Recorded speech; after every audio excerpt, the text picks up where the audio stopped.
జై Sriram. Welcome to Mounika Sunkara YouTube channel. నేను మీ మౌనిక. మస్జిద్కు చర్చ్కి ఉన్న స్వాతంత్రం హిందూ దేవాలయాలకు ఎందుకు లేదు? విదేశీ ఫండ్స్తో నడిచే మస్జిద్లు చర్చిలకు ఉన్న స్వాతంత్రం హిందూ ఫండ్స్తో, అదే హిందూ దేశంలో హిందువులు చేసే దాన ధర్మాల మీద నడిచే దేవాలయాలకు ఎందుకు లేదు? విదేశీ నిధులతో నడిచే ఎడారి ప్రార్థనా స్థలాలకు కంప్లీట్ ఫ్రీడమ్ ఉంది, గుళ్ళకు మాత్రం లేదు. భారతీయ హిందువుల దాన ధర్మాలతో నడిచే హిందూ దేవాలయాల రెక్కలు విడిచేసింది హిందుస్థాన్లోనే. భారత్ సెక్యులర్ దేశమా లేక హిందూ వ్యతిరేక దేశమా? స్వాతంత్రం ముస్లింగా, క్రిస్టియన్గా మతం మారిన హిందువులకేనా? నిజమైన హిందువులకు లేదా? హారతి పళ్ళెంలో వేసే డబ్బులు పూజారికి వెళ్తాయి, పూజారిని కాపాడిన వాళ్ళం అవుతాం. అప్పుడు పూజారి గుడిని కాపాడుతాడు, గుడి ద్వారా ధర్మం కాపాడబడుతుంది. మరి హుండీలో వేస్తే ఎక్కడికి వెళ్తాయి? చర్చ్ పాస్టర్ హిందూ ఎస్సీ రిజర్వేషన్లో జాబ్ చేసుకుంటూ పాస్టర్ అయ్యి కానుకలు, దశమ భాగాలు వెనక వేసుకుంటాడు. మస్జిద్లో ఇమామ్ సొంత వ్యాపారంతో పాటు మస్జిద్ కమిటీ, వక్ఫ్ బోర్డు జీతాలు, కానుకలు వెనక వేసుకుంటాడు. కానీ ఆర్థికంగా బీద అయిన, కుల రిజర్వేషన్ అంటూ లేని, మైనారిటీ అపీజ్మెంట్ లేని, రిజర్వేషన్లు లేని, ఇంకా ఎలాంటి రెండవ ఆదాయం లేని బ్రాహ్మణుడికి మాత్రం కానుకలు ఇవ్వకుండా హుండీలో వేయాలి. ఎందుకంటే హుండీలో వేసే ప్రతి 100 రూపాయలలో 18 రూపాయలు గవర్నమెంట్ తీసుకుంటుంది. అంటే మన ధర్మం మనం పాటించేందుకు మనం పన్ను చెల్లిస్తున్నాం అన్నమాట. ముఘలుల టైంలో జిజియా ట్యాక్స్ లాగా ఇప్పుడు మన గవర్నమెంట్కి మనమే కడుతున్నాం. నెక్స్ట్ టైం గుడికి వెళ్ళినప్పుడు ఈ విషయం గుర్తుపెట్టుకొని ధర్మానికి ఆధారమైన పూజారికి హారతి పళ్ళెంలో దక్షిణ ఇవ్వండి, హుండీలో వేసి గవర్నమెంట్కి ట్యాక్స్ కట్టకండి. గవర్నమెంట్కి నీ ధర్మాన్ని ఫాలో అవుతున్నందుకు ట్యాక్స్ కడతావా, లేక నీ ధర్మానికి ఆధారమైన బ్రాహ్మణుని పోషించి తద్వారా ధర్మాన్ని కాపాడుతావా? మస్జిద్కి, చర్చికి లేని ఎండోమెంట్ హిందూ దేవాలయాలకు 1925లో మొదలైంది. బ్రిటిష్ మిషనరీ ఈ రూల్ని అప్పటి మద్రాస్ ప్రెసిడెన్సీ అయిన మొత్తం దక్షిణ భారతదేశం మీద అమలు చేసింది దౌర్జన్యంగా. మద్రాస్ ప్రెసిడెన్సీ కింద ఇప్పటి ఒడిస్సా, కర్ణాటక, తెలంగాణ, ఆంధ్రప్రదేశ్, తమిళనాడు, కేరళలోని ముఖ్య దేవాలయాలన్నీ వస్తాయి. ఇది బ్రిటిష్ మిషనరీ చేసిన కుట్ర, డివైడ్ అండ్ రూల్.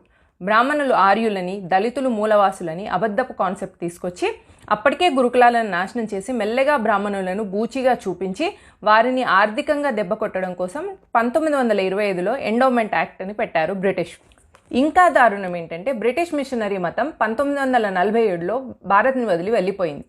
1947 నుండి మార్క్సిస్ట్ దాడి మొదలైంది.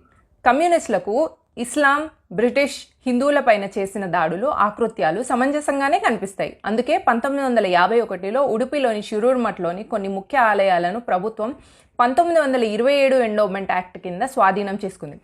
1927 అంటే స్వాతంత్రం రాకముందు బ్రిటిష్ మిషనరీ భారతీయ హిందువుల దేవాలయాల మీద లూటీ చేయడం కోసం అమలు చేసిన వాటిని 1947 తర్వాత కమ్యూనిస్టు అండతో గద్దె ఎక్కిన కాంగ్రెస్ ఎలా సపోర్ట్ చేసిందో చూడండి.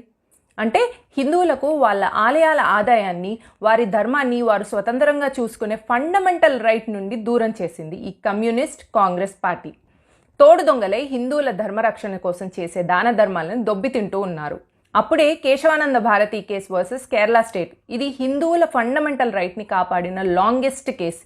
ఈ కేసులో సుప్రీంకోర్టు ఇచ్చిన జడ్జిమెంట్ చారిత్రాత్మకమైంది.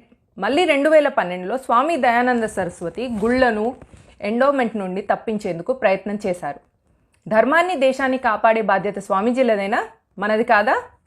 మన ఫండమెంటల్ రైట్స్ని, మన గుళ్ళని, హిందువుగా ఉండటానికి స్వాతంత్ర్యాన్ని కూడా స్వామీజీలే పోరాడి తీసుకొస్తారా?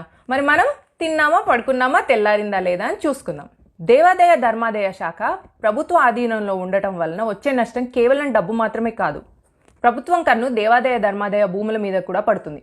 సింహాచలం ట్రస్ట్కి చైర్మన్గా రాచకుటుంబీకురాలిని పెట్టిన వెంటనే దేవస్థానం భూములన్నీ గల్లంతయ్యాయి. భక్తులు సమర్పించిన నగలు, కిరీటాలు వివిధ దేవస్థానాల్లో చోరీ అవుతుంటాయి. ఇవన్నీ న్యూస్లో చూపించి హిందువుల పరువు తీస్తుంటారు.